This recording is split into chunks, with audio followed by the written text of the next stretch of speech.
Hello. Oh, there we go. Hi, I'm Andrea Riseborough, here to moderate a Q&A. Let's first welcome Kate Winslet.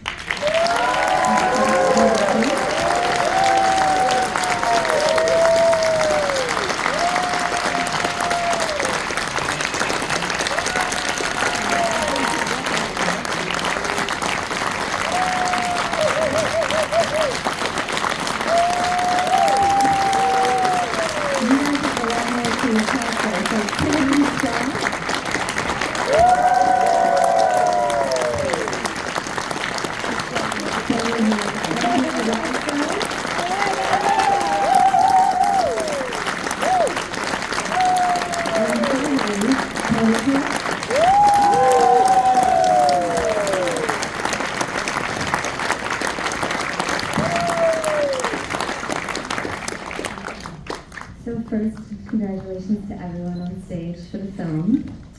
And thank you so much for being here. Kate, it's not often that the director has given birth to the screenwriter. Can you talk a little bit about how this sort of came together from the initial idea and how you became the director? I can willingly talk about that. Thank you so much for that incredible reception. You have no idea what it means to be in a room full of actors and to share this film and to have that kind of response. I cannot tell you. Thank you so much.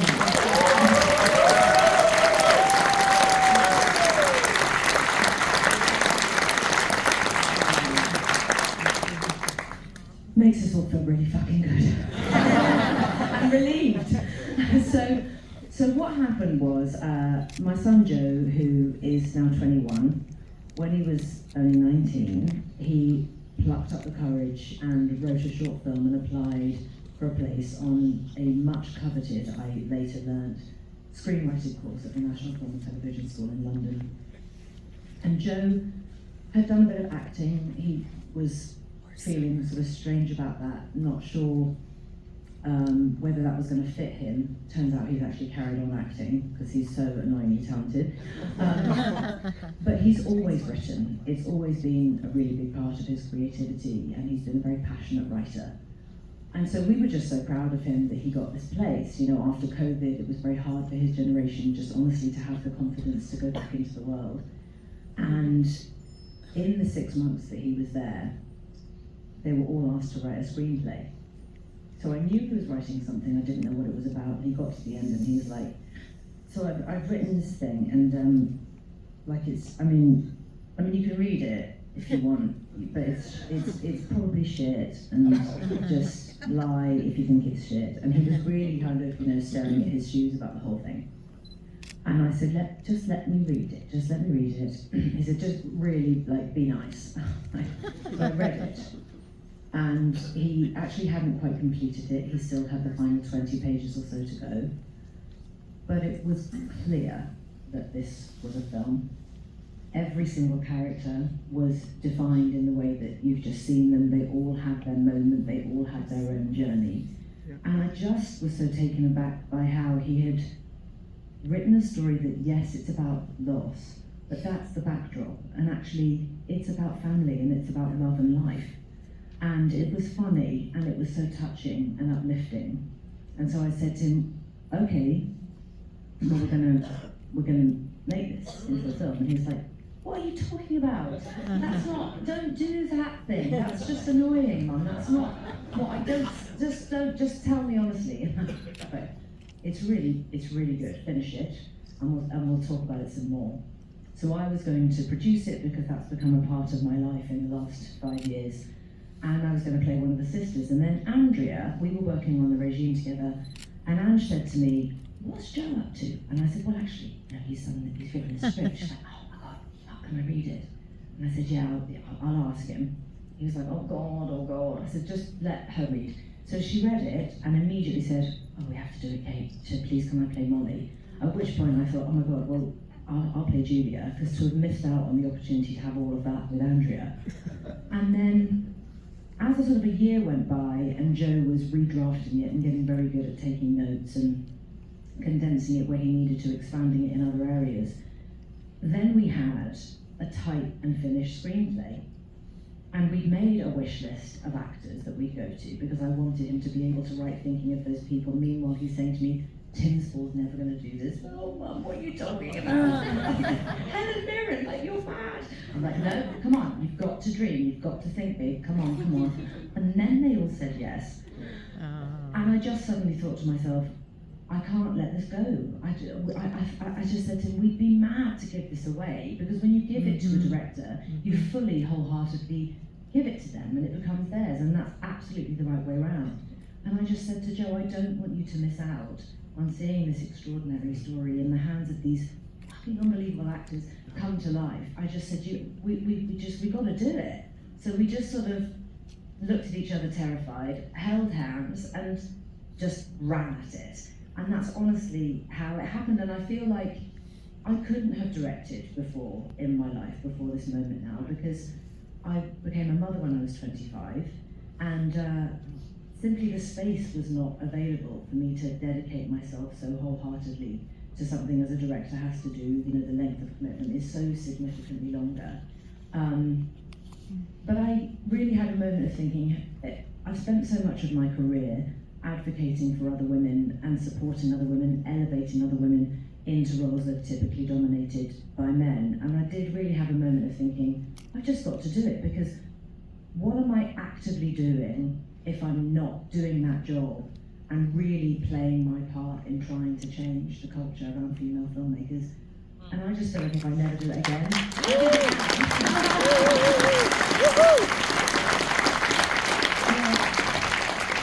It's interesting you mentioned elevating people, because obviously you have this dream team of actors, they don't need exposure. But for the I believe the production designer, the costume designer, and the composer were all, that was their first times in the job. Mm-hmm. How did you come to that decision to sort of, you're already in unknown territory sort of, and you went with fresher faces for those positions? I just know that Peter Jackson looked at me at 17 years old and he said, I believe in you and I think you can play this part. I didn't believe in me, but he did.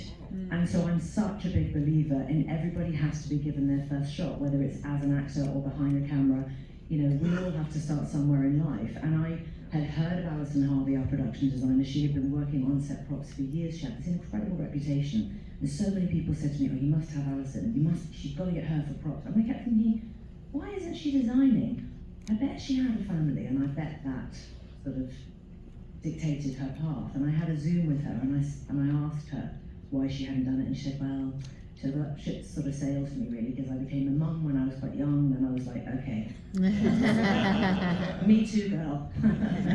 We're going to do this together. And then Grace, our brilliant costume designer, she's actually quite young, in her early 30s. She'd been an on-set dresser, on-set costumer for years.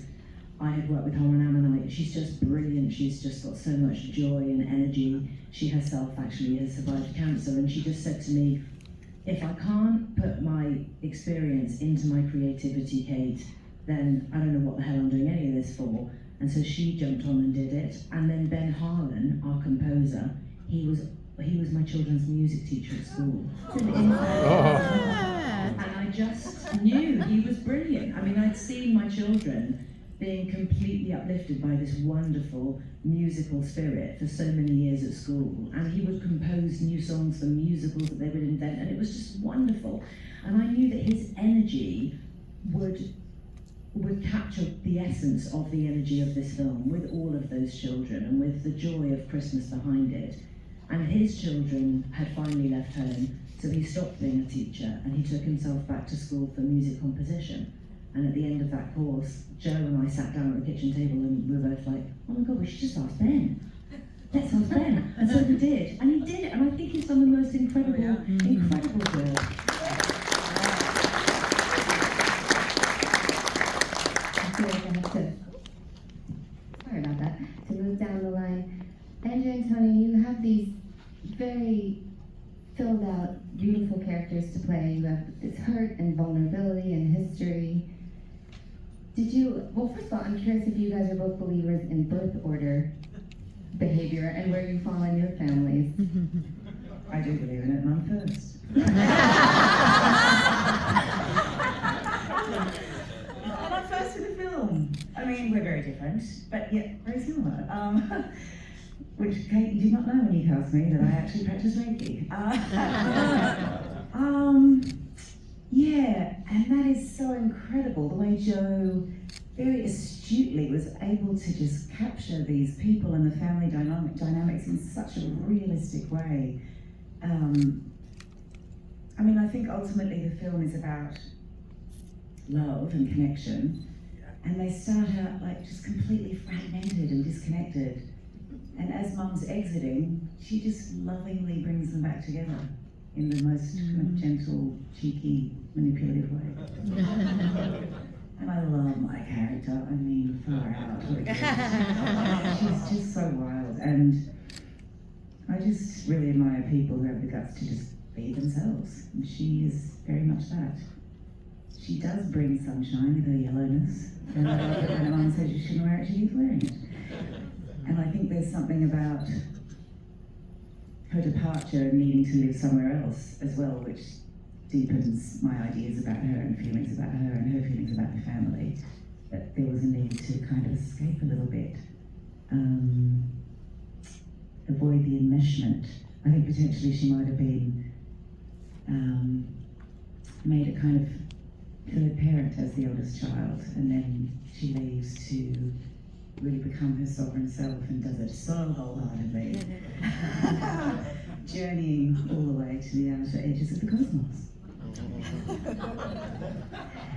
Andrea, your character operates at a very, I would say you're vibrating at a high level through the film. I would love to hear a little bit more about, I didn't know if there was, what level of improv you might have been working with, but the circumcise your face line was fully scripted. How was that to come to Kate when you already have this working relationship, and on film you have to be, a lot of the time, very antagonistic? It's interesting. Every character in the piece was so beautifully crafted and really clear. Molly was perhaps the one that I identified with least, but I think that's probably what I wanted to play her most, because she was so, she had a layer cake of resentment that she kept. It was coming out sideways in all the wrong ways. And I thought the relationship between Molly and Julia was so beautiful, because that was Molly's closest sister. She wants desperately to be close to her, and all that Julia did was leave home. And that's such a sibling reaction, isn't it? Somebody does something that's completely understandable, which you have to do, which is that she grew up. And that feeling of abandonment never went away from Molly. Came out probably at people on the street, bus drivers, certainly came out with kids' packed lunches more than once. But the anger she's putting in different places, and I just thought that was really beautifully observed by 19-year-old Joe. Boy, that's amazing. Timothy, I'd love to talk to you now. You're a little bit of a lump for a certain portion of the film, very purposefully. Thank you. Right? Well, this is the arc of the character. And So touched. I wonder, well, you more than make up for it in a scene that I'd like to talk about, which is the whole sort of karaoke sequence, and that when you start reckoning with your grief a bit. How did you feel when you read that in the script, and how did you feel about singing? Oh, well, I knew that it was a moment, obviously, when as actors we all go for, where's the best bit? But I didn't spend a lot of time with it, because I was so astounded by how intricate the telling of the story was, how undemonstrably so it was, how it wasn't advertising how clever, how textured it was. It was seamless. It was astounding that this young man had this emerging, obviously, this spark of early genius straight away, Yeah, I mean, Bernie's a very typical character who's adopted a kind of character of being basically an amiable pain in the arse. He conveniently is a man baby. He's cast himself as a man baby, and it's very convenient for being made excuses of. He also has inserts himself, But there's also a long-term relationship with his wife that you get a couple of moments of, quiet. You don't, it's not amplified too much, but there's one moment he says, "Are you all right?" He doesn't say anything, well, there's 50 years of regular life there. And he's got these actually 3 formidable daughters, who all are formidable in all their own ways, very powerful girls, and a son that he kind of relies on and uses a bit, and a wife that he has a great relationship, a childish relationship, and he conveniently avoids really ever demonstrate. It's a generational thing, demonstrating. He's not a man who ever shares his subtext. He's not a man who indulges in ever discussing what he feels. He avoids it and makes a joke out of it. So when his son actually accuses him, his son who stands up to him, actually, and accuses him of not loving his mother, do you actually love your wife? My mother. It is so painful, so horribly painful, that he doesn't know what to do with it, and he goes away, he runs away, and he's not doing it for anybody to indulge in. He's there with a bunch of people who vaguely know him, and it's a moment where he can not even consciously share it. It comes out in a way. He wants to give a song, rendition, but it just comes out as a display of absolute agony. I mean, this also moment is really leads me to my next thing, which is about how absolutely sensational Kate was in every area of direction.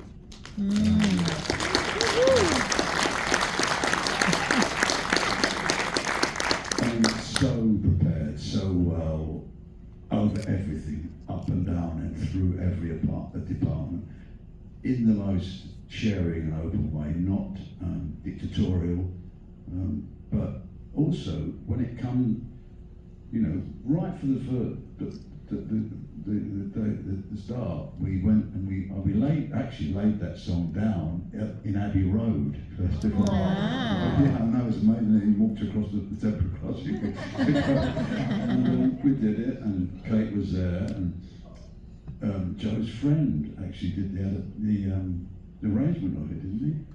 Another clever boy, and there was a note in it. She just gave me, we did it, I'd sung it, I'd practiced it a lot, and then she just gave me this little note about something in it, and I thought, my God, I don't often get great notes from directors because I usually thought about them before that. But this note was, I'd not thought of it, and I thought, this really augurs well. And this went on all the way through the film, these brilliant little notes that were just sharing something that made absolute sense. And right at the very last take, she asked me to drop everything, don't worry about how we rehearsed it and done it, and just sing it. She asked me to do a little bit of improvisation to get Joe in the mood, so she could, Johnny, thank you. Thanks, Johnny. To get Johnny in the mood to make him realise what he's going through. And she said, now just sing it from the very centre of your guts. And that's how it came out, and that's how it became a shared thing between all of us, and the whole, you could actually feel it on the set as well. You don't often get that, do you, from the crew, from the crowd. I mean, it was like a moment where, I can honestly say that there's a technical exercise, but this was a mark of how this atmosphere that she created with these geniuses, this genius, this absolute delightful person who happens to be a magnificent artist as well. Mm-hmm. So I cannot praise her high enough, and these, and what a joy it was to work on it. Mm-hmm.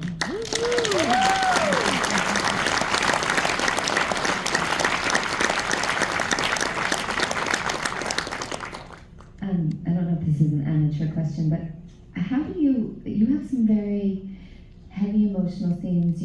There's so many pets and children, so you have some logistically complicated scenes. How do you compartmentalize your director side when you are acting in these scenes? Are you able to kind of step away from the technicalities and what's happening behind the camera when the camera is on you?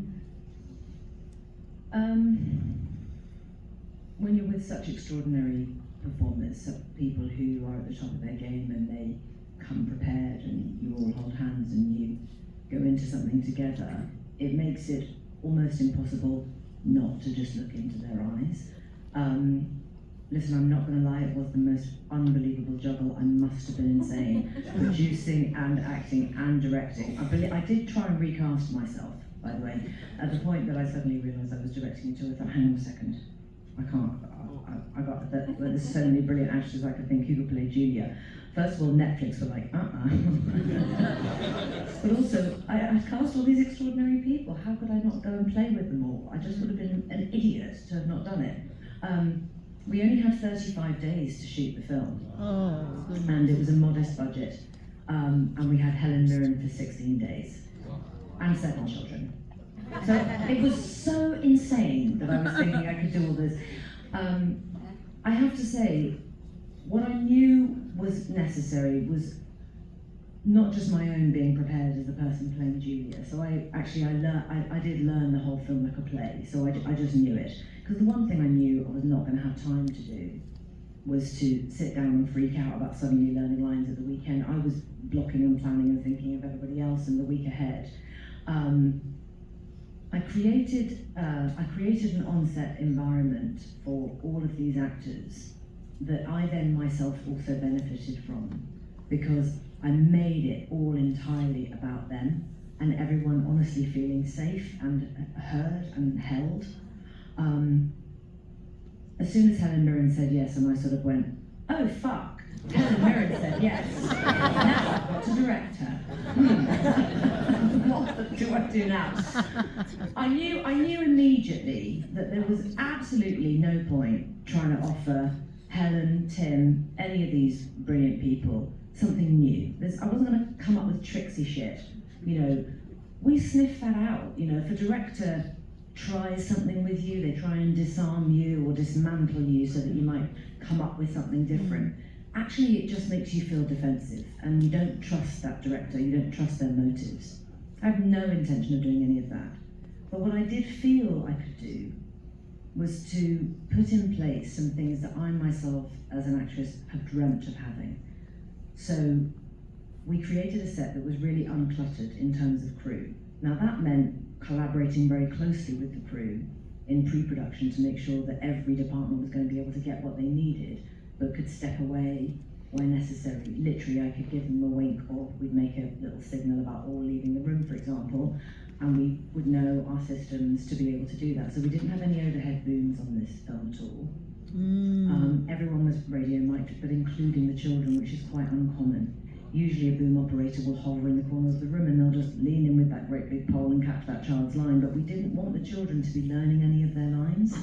So I would say to them, I hope you haven't practiced anything, because I'm hoping you're going to make up something great today. I'll make lots of mistakes, because we like mistakes. And then you've got children going, this is fun. So turning it into a 35-day play date for these kids was what I was able to do. All the children called each other in character name from the beginning. They introduced one another to each other as, hi, I'm Tybalt, hi, I'm Flora, hi, I'm Alfie. And we came up with that because little Benji, we found this beautiful child with Down syndrome whose name was Benji. It was just extraordinary. We didn't adapt it because that was his name. That was his name on the scripted page from the word go. And so I realized, wow, if it's going to be so easy for all the other children, I have to make it easy for him. And not just for him, but for Tybalt, our typically developing 5-year-old. Because you can't tell children lots and lots of new names. That's like going to school for the first time. You don't learn those names for a good 6 months.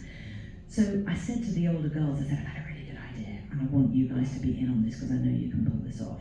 So empowering them immediately by sharing in it. Let's all call each other in our character names. Don't you think that'd be brilliant? They're like, yeah. So they were totally up for it. And then they wanted to call Grandad Bernie, Nana June, Molly, Auntie Helen, Uncle Connor. They just did it. So it meant that whenever these children were just being free in every single scene as they were, anything that came out of their mouths was completely usable because they were never mixing names up. And they never knew when we were rolling. So when the children were coming to set, I would physically go and get them and bring them, and I'd either carry them in my arms or hold their hands and bring them in. And as we were going along, I would be saying to them, so now I'll tell you what's happening in this bit of the story. So Nana June's in bed today, she's just feeling a little bit tired. But Uncle Connor's holding the baby, so you could be playing with the baby, or we could have snacks. I've got some snacks. They always wanted the snacks.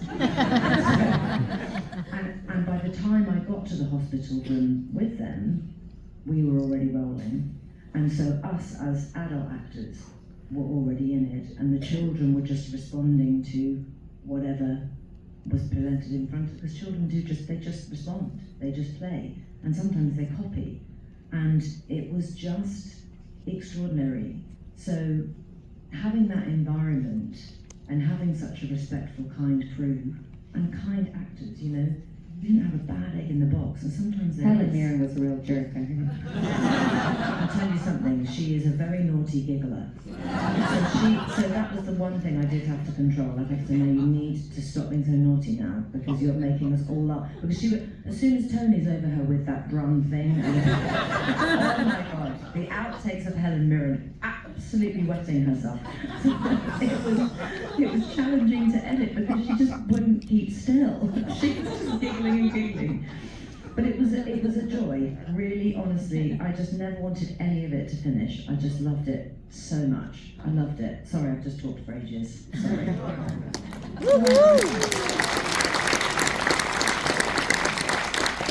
Thank you guys so much. We are out of time, but it was a joy to be here, and I think it's nice to have. We need another holiday movie besides The Holiday that we can watch over and over, and this feels like it might be one of those movies. So thank you so much for joining us. Thank you guys for joining us. Could I get a group shot?